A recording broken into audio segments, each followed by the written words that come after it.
우리 함께 말씀 나누겠습니다. 마가복음 16장 9절부터 11절입니다. 마가복음 16장 9절부터 11절까지 함께 읽도록 하겠습니다. 예수께서 안식 후 첫날 이른 아침에 살아나신 후 전에 7 귀신을 쫓아내어 주신 막달라 마리아에게 먼저 보이시니 마리아가 가서 예수와 함께 하던 사람들이 슬퍼하며 울고 있는 중에 이 일을 알림해 그들은 예수께서 살아나셨다는 것과 마리아에게 보이셨다는 것을 듣고도 믿지 아니하니라. 아멘. 이제 한 주, 2주 있으면 또 부활절이 다가오는 3월 27일이 부활 주일입니다. 저는 이번 부활 주일이 무척 기다려집니다. 예상에 기대가 되고 부활과 관계된 말씀들을 정말 여러분과 여러 차례에 걸쳐서 나누고 싶은 마음이 너무 간절해요. 지금 막 하고 싶은 그런 마음이 있을 만큼 뭔가 더 선명하게 보이지 않는 세계가 더 보이는 것처럼, 그리고 제가 얼마나 복을 받았는지, 얼마나 큰 소망을 가지고 있는 사람인지, 세상 내가 살아가는 모든 좋은 것들을 다 맛봤고도 그거 곱하기 1억 배를 해도 절대 바꿀 수 없는 어떤 축복을, 이 부활이라고 하는 귀한 축복을 받았다 하는 사실을 여러분과 좀 나누고 싶은 마음이 간절해요. 그래서 오늘 그냥 본문을 이 부활 사건을 경험한 한 여인의 이야기로 좀 시작을 해보려고 합니다. 어느 사회나 고대에는 마찬가지였지만 유대 사회에서 여성의 인권은 존중받지를 못했어요. 예수님께서 이 땅에 오시기 전 유대 사회는 특히 그랬습니다. 여성에게는 공적 활동이 제한이 됐어요. 그래서 가정에만 머물러야 했습니다. 율법을 공부할 수도 없었고 가르칠 수도 더더욱 없었고, 회당에서도 모이면 한쪽 구석에 마련된 자리에 앉아야만 했습니다. 사실 제가 처음 신앙생활을 하던, 어렸을 때를 보면 더더욱 그랬지만, 제가 다시 주님께 돌아와서 신앙생활을 하던 1975년, 6년 이때만 해도 남성, 여성이 이렇게 따로 앉았습니다. 따로 앉아서 이게 남성이 이쪽 앉고 여성이 이쪽 앉고. 저는 보진 못했지만 그보다 10년, 20년 전에는 서로 보지 못하도록 커튼을 중간에 이렇게 쳤습니다. 그래서 옛날 사진을 보면 이렇게 회중이 둘로 이렇게 갈라져 있을 뿐만 아니라 그 사이에 서로 여성이 남성을, 남성이 여성을 보지 못하도록 이렇게 커튼이 쳐져 있는 그런 사진도 본 적이 있습니다. 그런데 이제 2000년 전 고대 사회니까 단지 서로 차별화하는 것을 넘어서서 차등을 두는 그런 일들이 굉장히 많았던 것이죠. 식사 때 가족을 대표해서 여성들은 감사 기도를 드릴 수가 없었고요. 여자를 거짓말쟁이로 그렇게 사회가 같이 여겼기 때문에 법정에서 증인도 될 수 없었습니다. 여성의 말은 증언이 될 수 없었어요. 사소한 일에 여성들은 몰두하기 때문에, 사실인가요? 여성들은 사소한 일에 몰두하기 때문에 배울 것이 없다고 여겨서 남성이 여성과 이야기를 나누지도 않았습니다. 예수님께서 사마리아성 그 수가성에서 한 여인에게 다가가서 물 좀 달라 하는 그 자체가 이해가 안 되는, 남자가 여자하고 그것도 낯선 도시에서 낯선 여성에게 말을 건다? 남성으로서 체면이 이루 말할 수 없이 깎이는 행위인 거죠. 또 여성은 성적인 욕망이 넘치는 유업으로 간주되었기 때문에 여성의 목소리, 여성의 머리카락, 또 여성의 다리, 아주 위험한 것으로 여겨졌습니다. 사실 여성의 문제입니까? 남성의 지 눈이 삐뚤어진 거지. 근데 그때 사회 문화가 그랬단 말이에요. 그래서 남자들은 회당 예배 때 예배에서 기도할 때마다 이렇게 기도를 하기도 했습니다. 하나님, 저를 여자로 만들지 않으신 그 사랑을 감사합니다. 저를 여자로 만들지 않으신 하나님을 찬양하고 감사합니다. 이렇게 기도했다는 거죠. 실제 얘기입니다, 이게. 여자가 안 된 것 감사한다. 그런데 예수님 사역의 가장 큰 특징이 뭐냐면 바로 여성을 제자로 인정했다는 거예요. 이것은 당시 유대 사회의 혁명적인 행동이었고 자칫 그 자체로 추문거리가 될 수 있는 일이었습니다. 하지만 우리 주님 성경 말씀을 통해서 보면 이런 것에 전혀 개의치 않으십니다. 복음서 말씀을 이렇게 자세히 살펴보면 여러 여인들이 등장하고요. 그 여인들, 예수님을 메시아로 받아들인 그 여인들은 이 예수님과 제자들의 전도 사역에 동행하면서 일행을 섬겼다고 보도를 하고 있습니다. 게다가 한 가지 사건을 얘기한다면 주님께서는 당신의 발치에 앉아서 말씀을 경청하는 베다니의 마리아를 칭찬하셨고요. 그녀가 옥합을 깨뜨려서 주님의 머리에 붓고 또 머리털로 발을 닦아주어도 만류하지 않으셨어요. 오히려 크게 칭찬하고 축복하셨습니다. 심지어 이렇게까지 얘기하셨죠. 복음이 전파되는 곳마다 이 여인이 오늘 내게 한 일을 증거하라 그랬단 말이에요. 복음이 증거될 때마다 이 여인이 한 얘기를 증거하라. 그래서 성경에 기록됐을 뿐 아니라 반드시 주님의 명령대로 이 여인이 헌신했던 이 이야기, 참된 여제자의 모습, 이 모습을 증거하라는 것입니다. 또한 예수님, 유대인들에게 깊이 대상자인 아까 말씀드렸던 그 사마리아의 한 여인에게는 물을 달라고 청하기도 하셨습니다. 그런데 예수님께서 만드신 이 새로운 전통은 훗날에 사도 바울의 사역에서도 그대로 이어집니다. 바울 서신을 보면 여러 여인들이 등장해요. 그 중에 브리스길라라고 하는 여인, 그리고 베베라는 여인, 그리고 유럽의 최초의 교회를 세우게 되었던 이 씨앗이 되었던 여인 루디아도 나오죠. 그래서 사도 바울은 여성을 주님의 일꾼으로 혹은 남성보다 더 탁월한 그러한 동역자로 소개를 합니다. 그리고 이런 사람들을 알아주라고 이렇게 표현까지도 합니다. 정말 그건 사실입니다.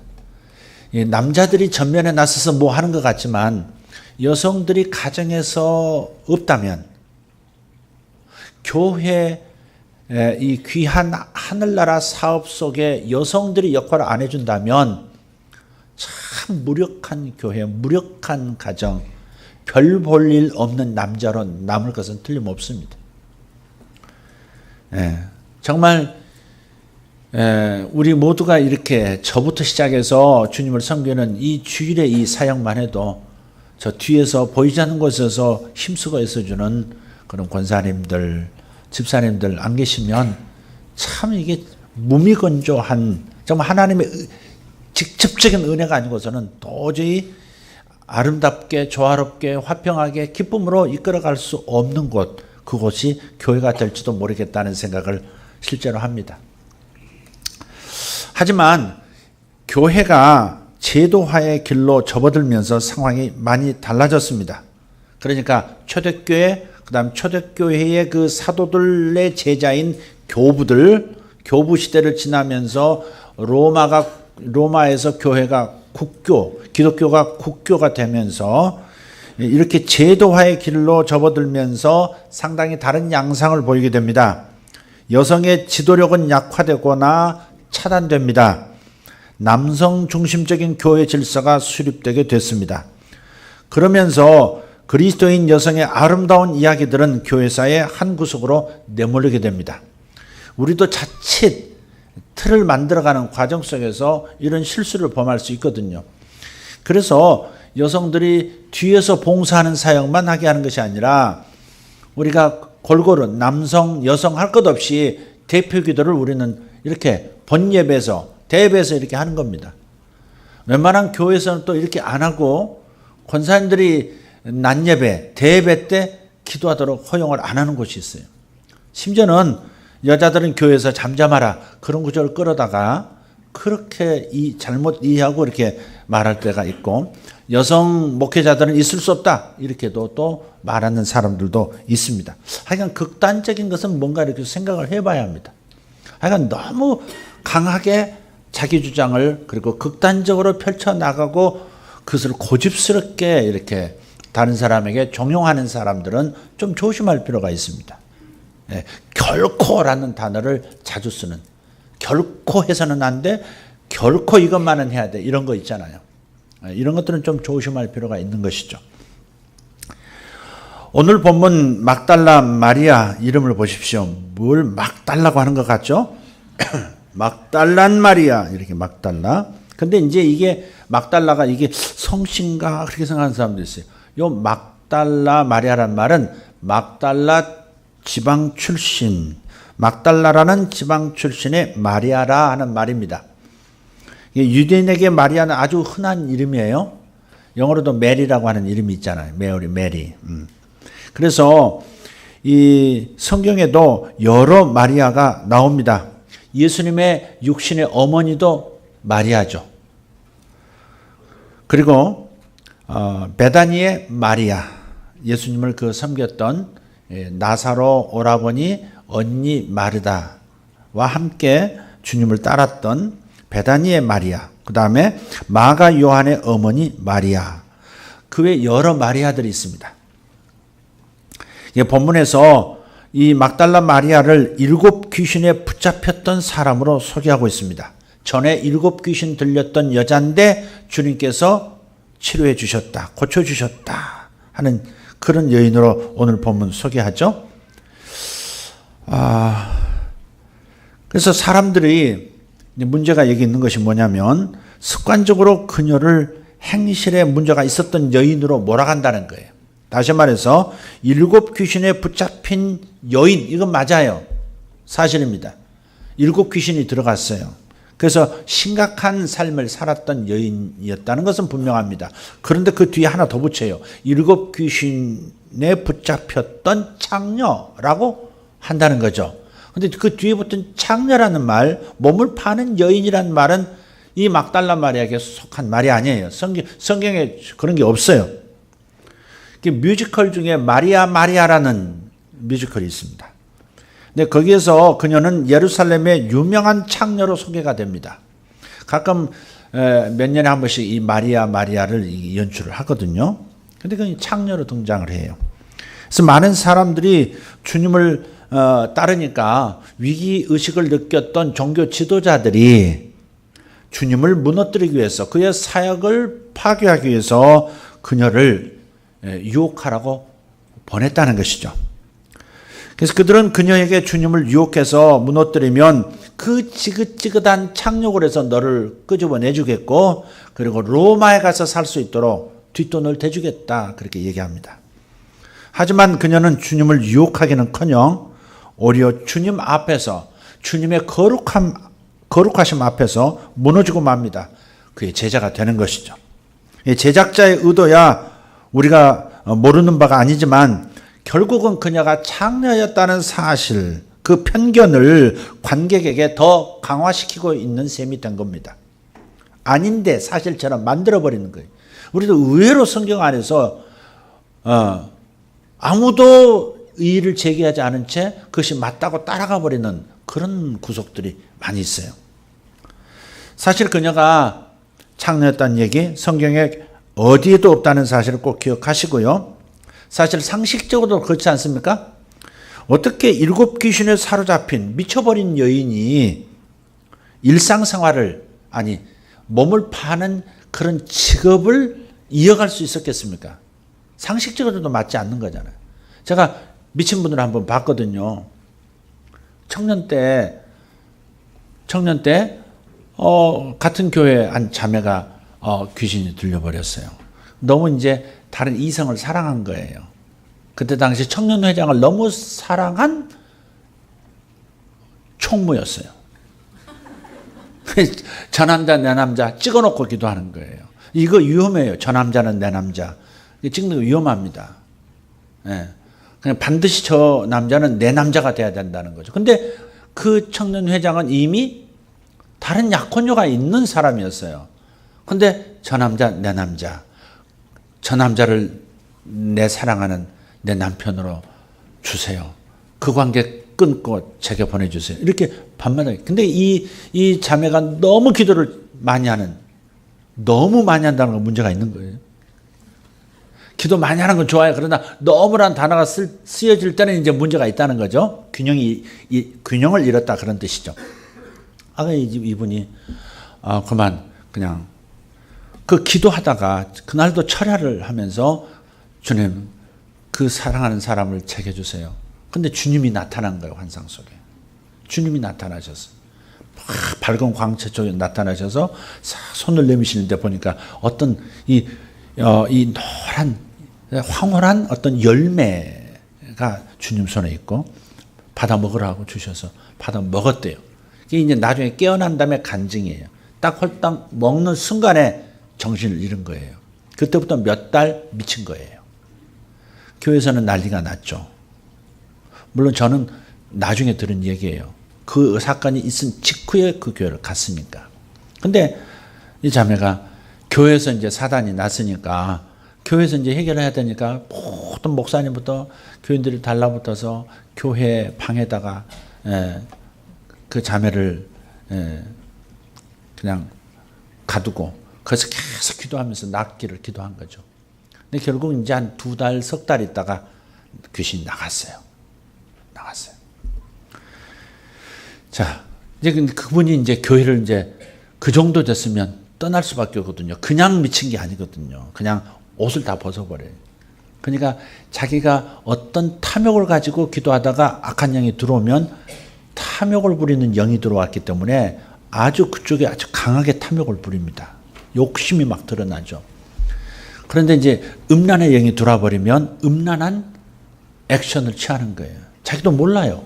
완전 이게 사로잡힌 거죠. 그래서 그 자매가 이제 믿는 자도 귀신 들릴 수 있느냐 그런 얘기는 좀 다른 주제니까 여기서 이 의문을 가질 필요는 없고 나중에 말씀을 한번 드릴게요.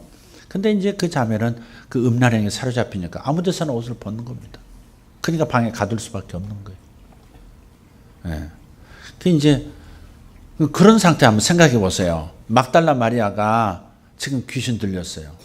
그런데 그렇게 미쳐 있는 상태에서 어떻게 몸을 파는 창녀의 직업을 계속 유지할 수 있었겠냐고요. 그건 아니다 이 말이죠.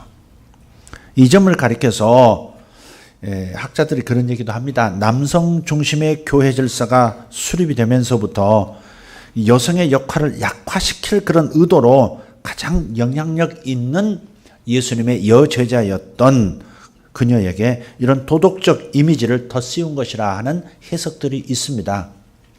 여자들은 결국은 문제가 많아. 뭐 여자들은 뭐 또 이런 분위기를 만들려고 남성 중심의 교회 질서를 만들려고 의도적으로 약화시킨 거죠. 지금도 그런 사람들이 있어요. 이런 사람들 보지 않습니까? 방은 그 위험해. 이런 사람들 보지 않았었습니까? 방은 그런 거 가짜 많아. 이런 사람 있지 않습니까? 그런 사람 보면 해보지도 않고 얘기하는 겁니다. 병 고침 그런 거 끝났어. 그 은사 중단론이거든요. 그게 신학 가운데 은사 중단론이 있어요. 은사라고 하는 건 성령의 은사, 즉 병 고치는 은사, 방언하는 은사, 통변하는 은사, 예언하는 은사, 그런 것은 성경이 완성될 때까지만, 성경 66권이 완성될 때까지만 필요한 것이었다. 성경이 완성됐기 때문에 이제는 그런 은사란 없다. 그런 은사를 주장하거나 은사를 가지고 일하는 사람들은 사탄의 역사다. 그러는 사람들이 의외로 많이 있습니다. 잘못 세뇌된 거죠. 그건 세뇌입니다. 세뇌. 예수 그리스도는 어제나 오늘이나 영원토록 동일하시다 그랬습니다. 어제 병을 고치셨으면 2000년 전 병을 고치셨으면 당신의 제자들을 통해서 지금도 병을 고쳐주시는 분입니다. 그분이 2000년 전 예언의 목소리를 바라셨으면 지금도 하나님께서는 성경 말씀 그 울타리 안에서 필요한 개인적 메시지를 주님께서 주시기도 합니다. 그래서 은사 중단론자들의 말은 예주시하시고 그런 것은 거절하세요. 아, 이분은 이런 수준이구나 하고서 그렇게 생각하시고 싸우지 말고 네가 틀렸다 그럴 필요도 없어요. 한번 그렇게 대놓고 주장하는 사람들은 뭔가 이렇게 고정관념에 고착 있는 이게 생각이 잡혀 있는 사람들이거든요. 예. 그래서 웬만하면 조금만 뭐 문제 있으면 저 사람 무슨 뭐다 이렇게 자신만 의로운 사람이 되어 있는 은사 중단론자들 매우 조심해야 합니다. 사실 지구상에 현재 지금 있는 기독교인들, 우리 개신교 기독교만 10억이라 합시다. 그 절반 이상이 은사를 통해서 교회를 확장시키고 하나님 나라를 이루어가고 있습니다. 성령의 역동적인 역사를 따라가고 있는 사람들이 절반 이상이에요. 적극적으로 은사를 사용해서 하나님 나라를 시위하는 그리스도인들, 교회들이 대부분입니다. 그런데 그것을 굳이 은사 중단론을 들어서 시비를 거는 사람, 귀담아 들을 가치가 없다. 그렇게 생각하시고. 뭐 예언해? 아, 그거 잘못됐어. 그런 소리 귀담아 들을 필요 없어요. 병을 고쳐? 의사한테 가야지 왜 교회에서 병을 고쳐? 잘못됐어. 그런 말 귀걸일 필요 없어요. 우리는 의사를 존중하고 약물의 도움도 입지만 그러나 초자연적으로 주님이 친히 개입하셔서 고쳐주시는 역사가 항상 따르는 것을 우리는 믿습니다. 할렐루야. 그래서 은사 중단론자들의 말, 이거 의도성을 가지고 몰아가는 거예요. 그래서 자기들이 주도권을 끝까지 잡으려는 이 교권주의 같은 태도, 아주 매우 위험한 태도입니다. 막달라 마리아는 갈릴리 호수 서쪽에 있는 작은 마을에서 자랐죠. 이 막달라라고 하는 이 도시가 이 거울이 갈릴리 호수 그 왼쪽에 있단 말이에요. 근데 주민은 주로 이제 이런 직업을 가지고 직무업을 합니다. 이제 배 짜고요. 그 다음에 이제 배를 짰으면 그 천을 이제 염색하죠. 염색하는 직업군이 많았고요.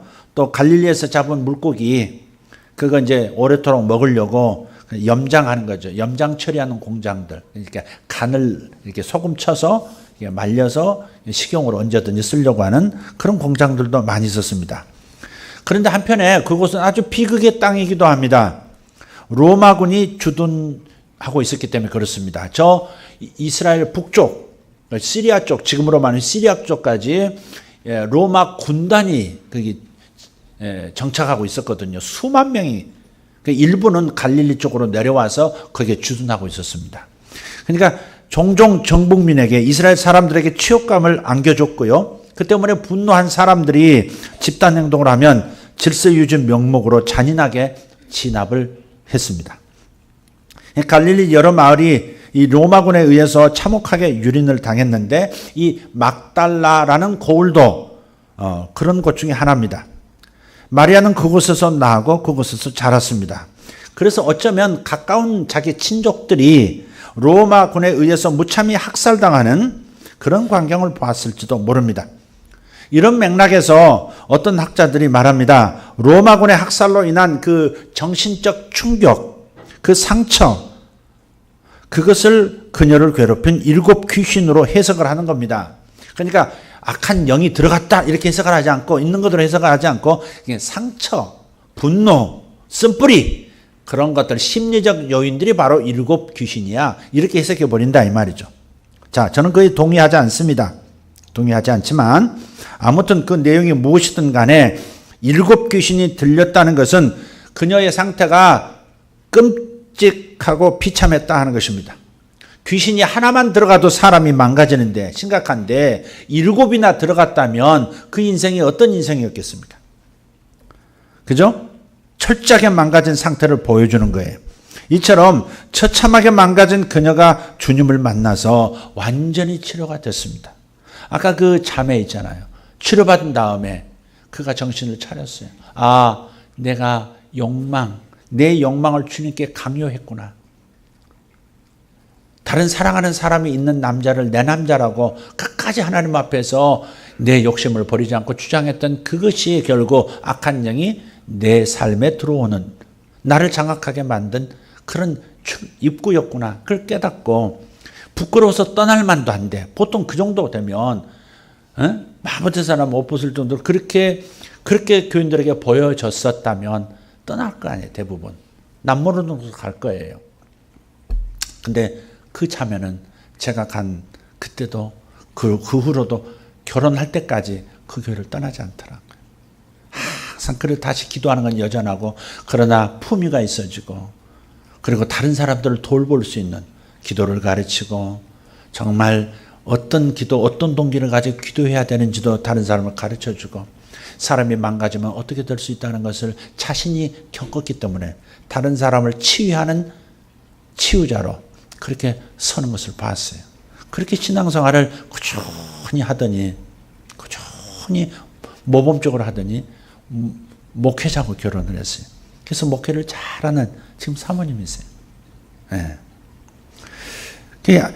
막달라 마리아가 그런 상태에서 주님을 만나서 고침을 받고 나니까 정말 주님께, 주님을 사랑하고 주님께 헌신하는 그런 여인이 될 수밖에 없었던 거죠. 그래서 7 귀신에 붙잡혀서 고통의 심연에서 몸부림치던 그녀가 주님과 더불어 일어선 사람, 부활의 사람이 된 겁니다. 마치 땅을 벌벌 기는, 꿈을 기는 그런 벌레 같은 인생이 나비처럼 빛나는 인생이 된 겁니다. 그런 그녀가 바로 부활의 첫 목격자, 첫 증인이 된 것은 당연합니다. 이런 사람에게 가장 절실한 것, 그게 뭘까? 부활이기 때문에 그렇습니다. 부활은 꼭 죽은 다음에 일어나는 것만이 아니라 우리 삶 속에서도 부활이 필요할 때가 있잖아요. 극적인 아주 완벽한 부활을 경험한 사람이 막달라 마리아거든요. 그는 주님을 사랑하고 주님께 헌신하는 그 정도가 남다를 수밖에 없는 거예요. 어떤 분의 글에 이런 내용이 나옵니다. 읽어드릴게요. 의아심으로, 의구심으로, 약간은 질투심으로 예수님께서 왜 그러셨을까? 왜 이 부활하신 예수님이 그녀에게 가장 먼저 나타나셨고 그녀에게 부활의 증인이 되게 하셨을까? 라고 묻는 사람들에게 작가는 그녀를 통해서 이렇게 대답한다. 까닭을 알고 싶은가요? 왜냐하면 내가 그곳에 있었기 때문입니다. 나는 언제나 그곳에 있었답니다. 주님이 머리를 둘 곳조차 없이 고생하며 돌아다니실 때 나는 그곳에 함께 있었지요. 주님이 십자가에 달리실 때에도 나는 그곳에 있었고요.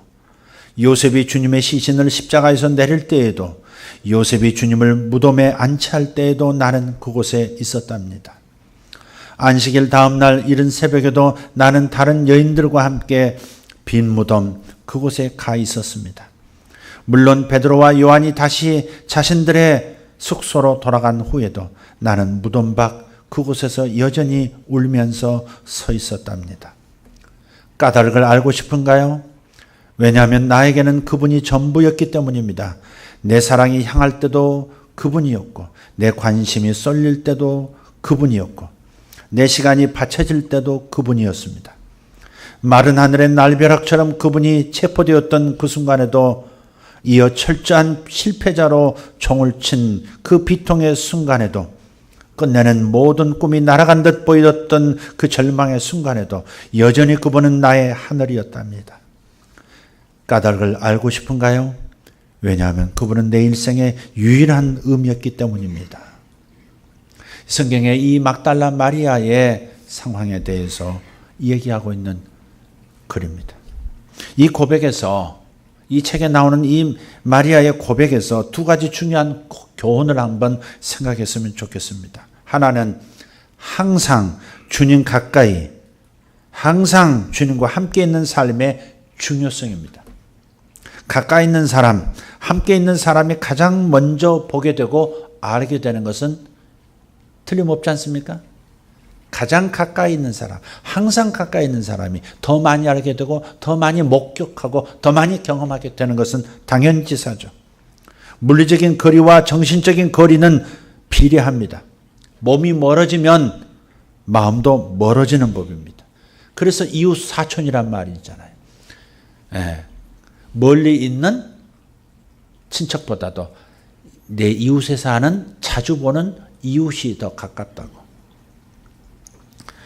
옛날에 성가대 지휘자를 했던 자매가 하나 있었습니다. 결혼해서 다른 교회를 다닙니다마는 그 자매가 사귀던 친구가 군대를 가니까 헤어졌다는 거예요. 괜찮은 놈이었거든요. 내가 보기에. 근데 헤어졌대요. 그래서 물었어요.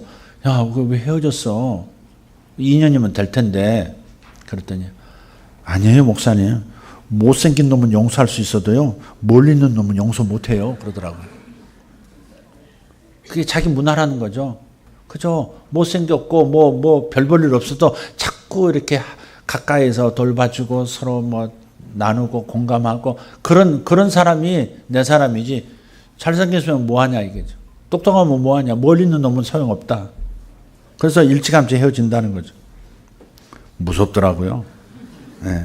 그런데 이런 게 신앙생활에도 그대로 적용이 돼요. 네. 항상 주님 가까이, 주님과 함께 있는 삶이 더 중요한 것이다. 주님께 더 가까이, 주님께 더 가까이 다가오시기를 축복합니다. 주님이 임재하신 자리에 가까이 오는 것이 지혜입니다. 아멘. 네, 여러분 정말 구분 없이는 못 사는 사람이 되었으면 좋겠어요. 그럴 때 자유가 와요. 자유. 신앙생활이 무거운 짐인 이유는, 신앙생활이 무거운 짐이고 어떨 때도 안 가고 싶고 그런 이유는 뭐냐면, 그 마음에 주님이 전부라는 생각이 없어서 그런 거예요. 주님이 전부라는 생각이 없어서 그래요. 자, 또 다른 하나는 이런 겁니다. 이렇게 주님을 가까이 하는 비결은 또 뭐냐? 주님을 나의 전부, 나의 유일한 의미로 여기면서 사랑하는 것이에요. 막달라 마리아가 유명한 남자 제자들, 베드로나 요한이나 야고보나 여러 남 제자들보다 먼저 부활의 첫 목격자가 되고 첫 증인이 된 것은 바로 이것 때문에 그렇습니다. 7 귀신에 붙잡혀서 고통의 심연에서 몸부림을 치며 인생 땅바닥 벅벅히며 살고 있었는데, 그때는 사는 것이 아니었겠죠. 그런 자신을 주님께서 구원해 주신 거예요. 귀신을 쫓아내 주셨어요. 제정신이 돌아오게 해주셨어요. 정상적으로 가족에게 돌아가게 만들어 주셨고, 다시 명료한 정신을 가지고 하나님을 섬기고 행복을 맛보고 모든 만물을 즐길 수 있는 사람으로 주님께서 구출해 주신 거예요. 물론 영생도 약속하셨지만 이 땅에서 사는 삶도 과거에 상관한 천지차에 있는 삶을 벌레와 나비 차이에 그러한 차이로 바꿔주셨거든요. 그래서 그녀가 결심한 겁니다. 주님이 나의 인생의 전부다. 유일한 의미, 오직 예수님 한 분뿐이다. 나는 이분만을 사랑하며 살 거야. 그 사랑이 주님과의 간격을 좁혀준 거예요.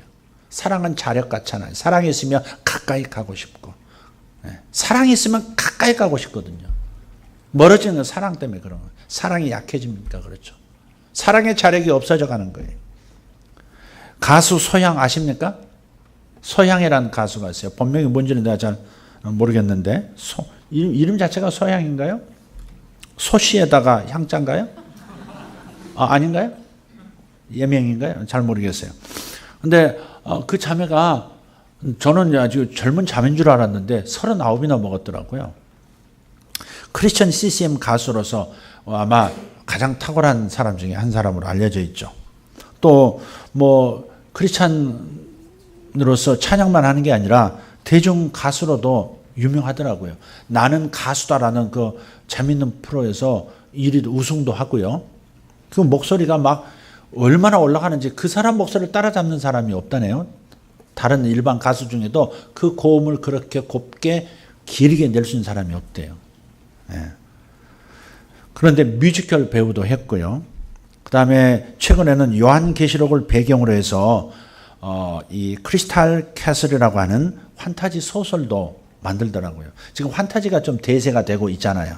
반지의 제왕, 뭐 나니아 연대기부터 시작해서 뭐 이렇게 어벤져스니 뭐 전부 일종의 판타지 비슷한 쪽으로 가잖아요. 그래서 이 판타지 문화가 이렇게 문학이 이렇게 사람들의 영혼을 사로잡는 이때에, 그래서 자기도 요한계시록에 나타난 예수님을 그렇게 크리스탈 캐슬, 그러니까 유리성이라고 할까요? 크리스탈 성이라고 하는 제목으로 소설을 지금 쓰고 있는 거예요. 아주 길게 쓰는 거예요. 그래서 1편 나와서 지금 읽혀주고 있답니다.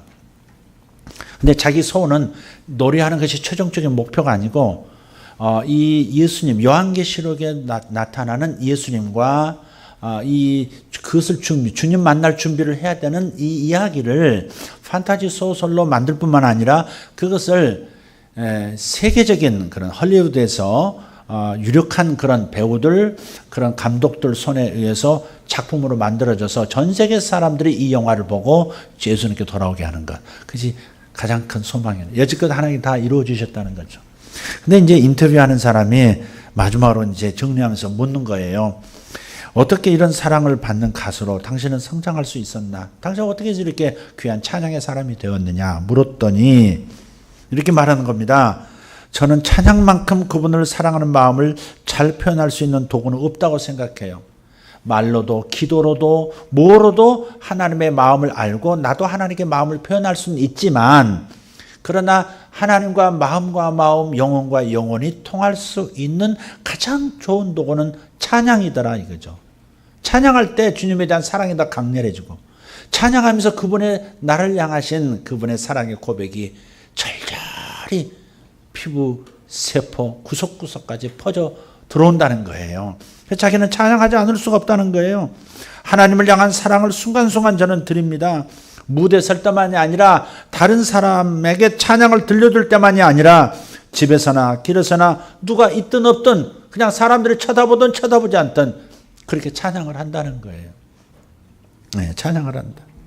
만약 하나님을 사랑해서 드리는 그것이 먼저가 아니라면 나에게 그것은 진정한 찬양이 될 수가 없습니다. 하나님을 사랑하기 때문에 노래한다는 거예요. 사람 앞에 서든 홀로 하든 간에 하나님을 사랑해서 그 사랑의 고백을 하는 것, 이것을 떠나는 순간에 나는 정말 영혼 없는 노래를 부르는 사람이라는 것을 제가 너무 피부로 느낍니다. 그래서 만약에 하나님 사랑을 빼고 찬양하는 사람이 있다면 그것은 저는 상상할 수가 없습니다. 그렇게 얘기를 하는 거예요.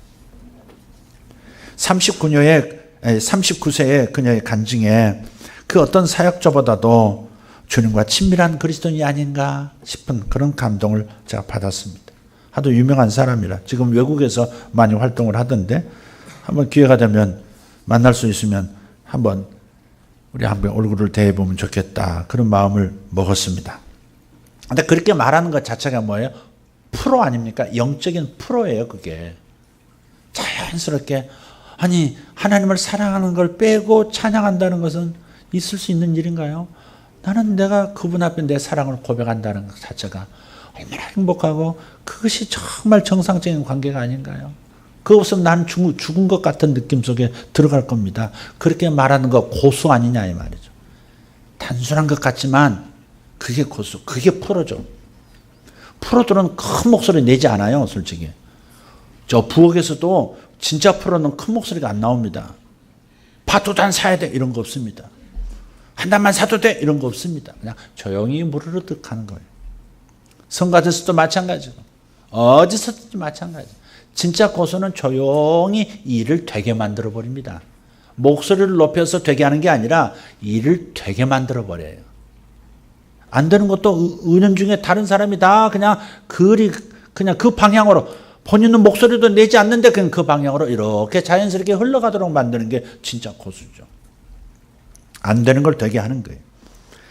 마지막 얘기 하나 하겠습니다. 그래 정리하겠습니다. 1800년경에 일본의 대표적인 화가 한 분이 있습니다.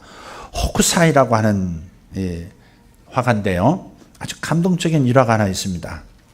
어느 날 그에게 잘하는 지인이 찾아왔습니다. 그리고 수탉 그림 하나 그려달라는 거예요. 그래서 그가 알겠다고 일주일 뒤에 오시라고 보냈어요. 일주일 뒤에 그 사람이 찾아왔는데 약속을 2주일 더 연기해달라고 또 얘기한 겁니다. 그래서 그러겠다고. 2주일 후에 다시 찾아왔는데 이번에는 2달 연기하면 안 되겠느냐고. 그래서 또 좀 약간 불편하긴 했지만 갔어요. 그 2달 후에 또 왔어요. 그 다음에 반년을 연기한 거예요. 그게 바로 3년이 흘러갔어요. 나중에는 이 그림을 부탁했던 사람이 정말 불쾌하게 되어졌고 크게 화를 냅니다. 찾아와서 이제 따진 거죠. 당신 나한테 이럴 수 있느냐. 이게 친구 맞냐? 아니 세상에 수탉 그림 하나를 3년이나 이렇게 미룰 수가 있느냐. 그러자 알겠다면서 그 화가가 그 자리에서 붓과 종이를 꺼내서 순식간에 수탉 한 마리를 그려준 거예요. 근데 아주 멋진 여지껏 보지도 못한 명화인 거예요. 그런데 그림을 부탁했던 사람은 그 모습을 보고 더 신경질이 나는 거예요. 아니 당장에 5분 내에 착 한 마리 뽑아줄 수 있는 거, 이 살아있는 복사기가 어떻게 3년을 미루느냐 이게요. 응? 왜 3년씩이나 나를 기다리겠느냐. 열받아 견디지를 못해 하는 거예요. 그래서 그가 말없이 그 사람을 손을 잡고 끌고 자신의 화실로타로 들어갑니다. 근데 그 방에 들어서자마자 입이 떡 벌어지는 거예요. 그 벽에 가득히 지난 3년 동안 밤낮으로 습작한 수탉 그림이 거기 있는 거예요. 그리고 방 이쪽 저쪽에 수탉 그림만 이렇게 천장까지 쌓여 있는 겁니다. 정말 제대로 된 그림을 그려주려고 연습하고 이것으로 부족하다 다시 연습하고 다시 연습하고 다시 연습하고 그 마지막 한 장 그림 그려주려고. 명화라고 하는 것은 밤낮 없는 훈련의 결과입니다. 에디슨도 그랬잖아요. 에디슨도 천재라고 하는 것은 99%의 노력과 1%의 천재성이 천재를 낳는 거라고. 이것은 비단 그림에만 그런 발명에만 국한된 얘기가 아닙니다. 훈련 없이 참다운 프로라고 하는 것은 어떤 분야에도 존재할 수가 없습니다. 믿음의 세계도 마찬가지입니다. 어느 날 갑자기 기도를 잘하게 되고 어느 날 갑자기 전도도 잘하게 되고 어느 날 갑자기 성경에 능통한 사람이 되는 거 아니죠. 자주자주 기도하고 틈나는 대로 전도하고 책장이 떨어져 나가도록 성경 읽고 묵상할 때 가능한 것이죠. 저도 어떤 면에서는 어느 한 분야를 그냥 계속 10년, 20년 우물을 판 거죠. 지금도 저는 저 자신을 프로라고 할 수는 없어요. 다른 사람은 나를 프로라고 어느 면에서는 프로라고 해주는 면이 있지만 내가 볼 때는 아직 프로가 아니에요. 내가 양이 차질 않아요. 내가 원하는 지하수가 아직 터지지 않은 거예요. 그런 사람이에요, 저는. 그러나 한 가지 그런 사역에 그런 특정한 사역을 끊임없이 10년 하고 나니까 다른 사람이 알아주는 사람들이 많다는 걸 알게 됐어요. 제가 좀 유명해졌더라고요. 20년이 됐어요. 어디 가서 제가 어느 교회를 가든 어떤 그리스도 만나든 아는 사람들이 있더라고요. 그 100명 모이는 교회면 거기에 몇 명은 알더라고요. 한번 확인해 보세요. 네. 누구는 자기 고향에서 환영을 못 받는다고 그래서 그런 거지 조금 유명하더라고요. 요즘 그 인문학이 대세라고 또 그러잖아요. 인문학. 그래서 책 읽자는 바람이 굉장히 불고 있습니다. 기업 때도 인문학, 대학에도 인문학, 교회도 인문학. 어떤 교회는 보니까 교회 표가 이거더라고요. 인문학을 주님께로 그런 게 있더라고요. 그분이 책을 많이 읽는 목사님 같아요. 처음 본 TV에서 보니까 처음 본 목사님인데 달변이시더라고. 많이 읽으신 분이더라고요. 보니까. 그래서 표를 한번 봤더니 인문학을 주님께로야. 이게 대세라고 하는 것이 이 교회 안까지 들어온 거죠. 근데 이런 요즘 그 뜨는 인문학 강사들 그분들의 책을 이렇게 보면 하나같이 이렇게 얘기합니다. 나는 몇 년간 매일 하루에 3권, 4권씩 책을 읽었다. 공통적으로 그렇게 얘기를 하더라고요. 인문학 강사들, 유명한 인문학 책들 있잖아요. 요즘 읽히는 책들. 매일 앉아서 어떤 사람은 7권, 10권까지 읽는다. 에디슨도 그랬다잖아요. 에디슨도 학교에서 부적격자라고 그냥 퇴출당해가지고 집에서 공부하는데 너무 답답하니까 에디슨이 어렸을 때 디트로이트 그 시 도서관을 찾아가가지고 하루 종일 거기 있었다잖아요. 그래서 한 벽에 가득한 천장까지 쌓여있는 그 꽂혀있는 책들을 가리지 않고 맨 왼쪽 첫 책부터 꺼내다가 그 어린 에디슨이 읽어나갔다. 나중에는 읽을 게 없어서 백과사전을 다 읽었다잖아요. 그러니까 그런 놀라운 사람이 되는 거죠. 그런 집중력. 그러니까 그냥 책을 쓸 수 있는 것이 아니라는 겁니다. 그냥 인기 강사 되는 거 아니라는 거죠. 그래서 바울은 디모데전서 4장 7절에서 경건은 훈련을 받아야 한다. 경건의 훈련을 받으라는 거예요. 경건의 훈련. 돈 많이 버는 자기 몸값 높이는 데만 훈련 받지 말고 경건의 훈련, 하나님과의 관계 속에서 성장하는 경건의 훈련이 여러분 있느냐. 그냥 왔다 갔다 하느냐, 훈련이 되고 있느냐 하는 거예요.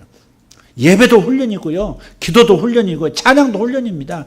찬양이 훈련이 안 되면 항상 찬양할 때마다 하나님의 임재를 경험하고 하나님의 축복을 경험하는 그 경지를 누리지를 못하는 거예요. 어떨 때는 은혜가 되고 어떨 때 은혜가 안 되고 이런 식이 되어버리는 거예요. 경지에 들어서지 못한 거죠. 경건의 훈련이 안 된 겁니다.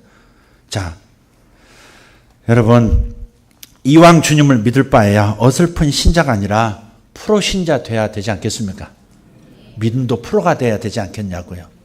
이제 믿음의 생활을 처음 시작하신 분들, 내가 남들보다는 좀 열심히 있잖아, 여기 함정에 빠지지 마세요.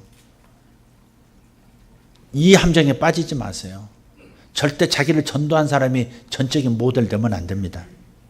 사실 자기를 전도한 사람이 자기 모델이 돼가지고 그 사람이 늦게 오고 그러면 새신자도요, 어느 상황에 몇 달 지나면 똑같이 10분 늦게 들어오고 꼭 정확하게 5분 늦게 들어오고 똑같이 그러더라고요. 앞에 왔던 사람도, 앞에 앉아서 막 집중하던 사람도요, 전도하던 인도하던 그분이 좀 막 이렇게 느슨하게 하면 닮아가 버리더라고요. 그러니까 절대 그 모델을 삼지 말고, 좋은 것은 본받고 그렇지 않은 것은 절대 패하고 경건의 훈련을 쌓아야 합니다. 프로가 되시기를 축복합니다. 할렐루야. 그렇다면 막달라 마리아처럼 밤낮 없이 주님께 나의 중심을, 나의 전 인생을 걸어야 합니다. 주님을 나의 전부로, 유일한 의미로 삼을 수 있어야 합니다. 주님이 나의 사랑의 전부라고 얘기할 수 있어야 합니다. 여러분, 주님 앞에, 저는 그전에도 말씀을 드렸지만 주님 앞에 이런 마음이 있었어요. 학생 때 내가 예수를 다시 믿었지 않습니까? 근데 제가 예수님을 사랑하는 마음이 너무 간절했어요. 너무 간절해요, 정말.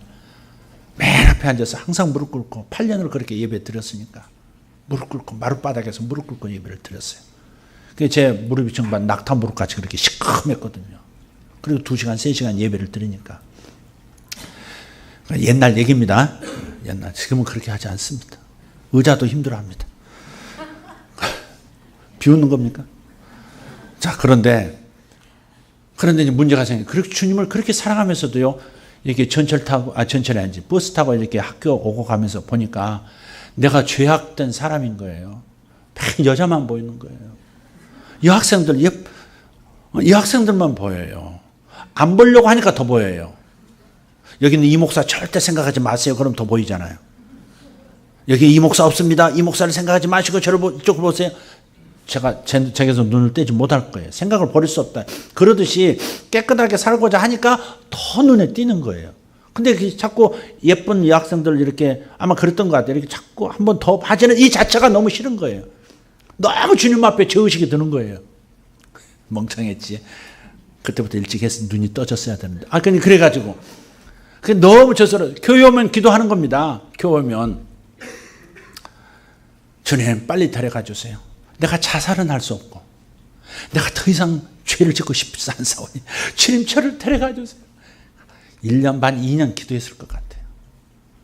정말 죽여달라는 기도를 그렇게 길게 하는, 그런데도 응답을 지금까지 못 받고 있어요. 오래 사시려면 죽여달라고 하시면 됩니다. 죽고자 하는 살 것이요.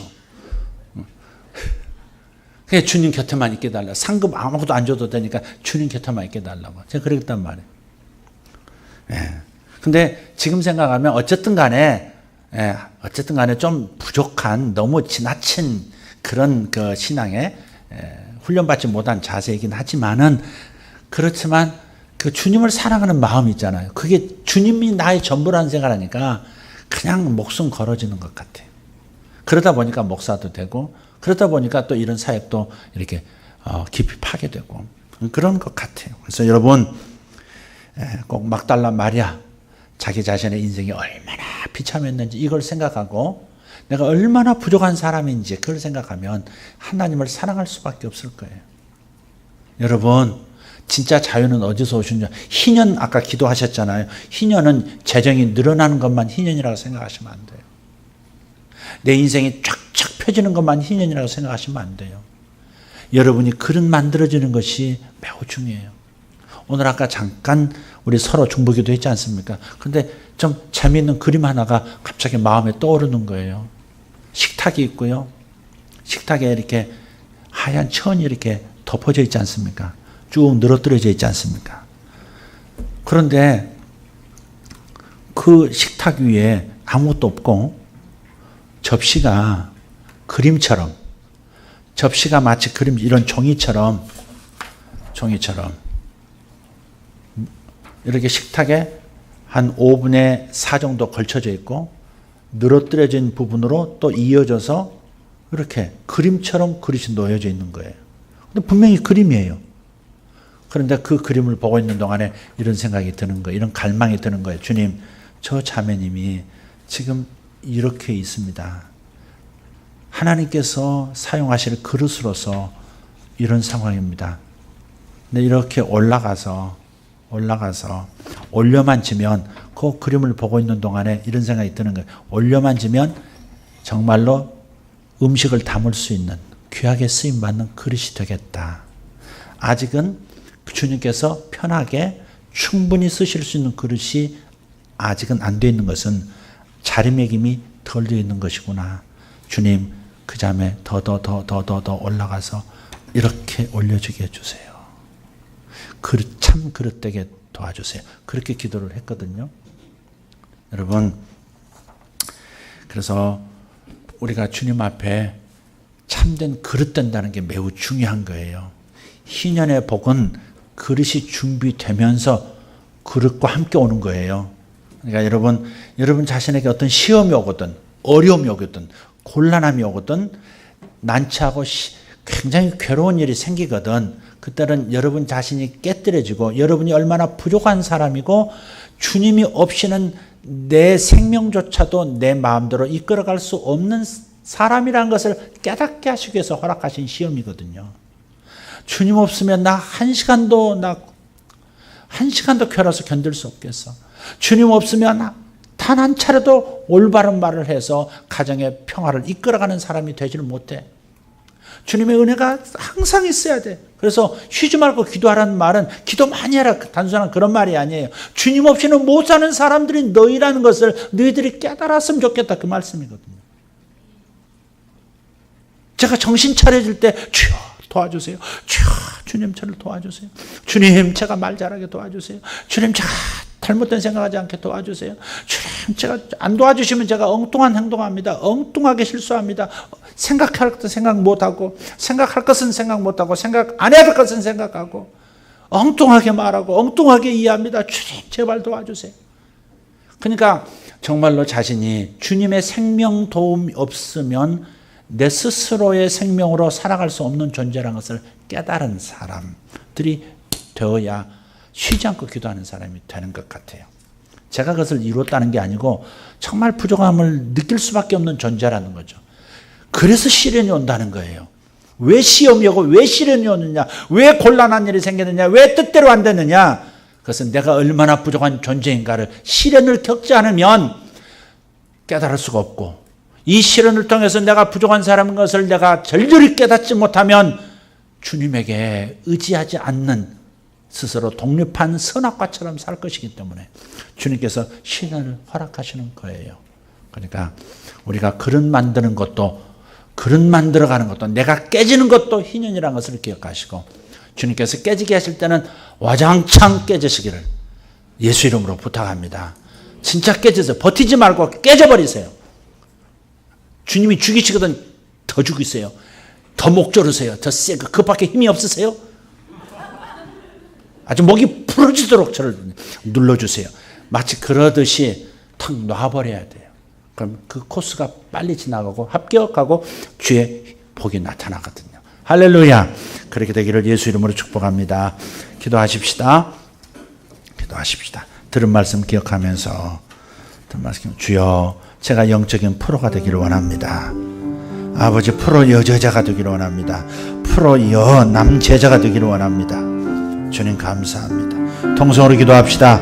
할렐루야. 아버지 감사합니다. 아버지 하나님, 우리에게 말씀을 주시고 우리에게 말씀대로 경험할 수 있는 성령의 역사를 주시는 것을 감사합니다. 아버지 하나님, 여기 모인 모든 사랑하는 성도들, 아버지 이 귀한 영혼들 주님이 다루실 때 다룸을 받게 해주시옵소서. 주님이 세우실 때 누리게 도와주시옵소서. 주님이 확장시키실 때 확장되게 하여 주시옵소서. 주님이 멈춰라 할 때 멈출 수 있는 인내 주시고, 아버지 그대로 서 있으라 할 때 서 있을 수 있는 인내 주시옵소서. 주님이 나를 깨뜨리실 때 깨지는 자가 되게 하시고, 주님이 나를 우겨쌈을 당하게 하실 때 우겨쌈을 당하고 기쁨으로 당할 수 있는, 그리고 하나님 그렇게 받아들이고 승리할 수 있는 이들이 되게 하여 주시옵소서. 주님 감사합니다. 희년의 복을 인하여 감사합니다. 아버지 확장의 해를 선포해 주신 것을 감사합니다. 아버지 납달리의 달, 주님 특별히 하나님 앞에 감사를 드립니다. 우리 주님 감사합니다. 하나님 감사합니다. 오늘 주신 말씀도 그저 들려진 말씀으로 끝나지 않게 하시고 경험되어지는 말씀이 되도록 이 한 주를 이끌어가 주시옵소서. 예수님의 이름으로 기도하옵나이다. 아멘.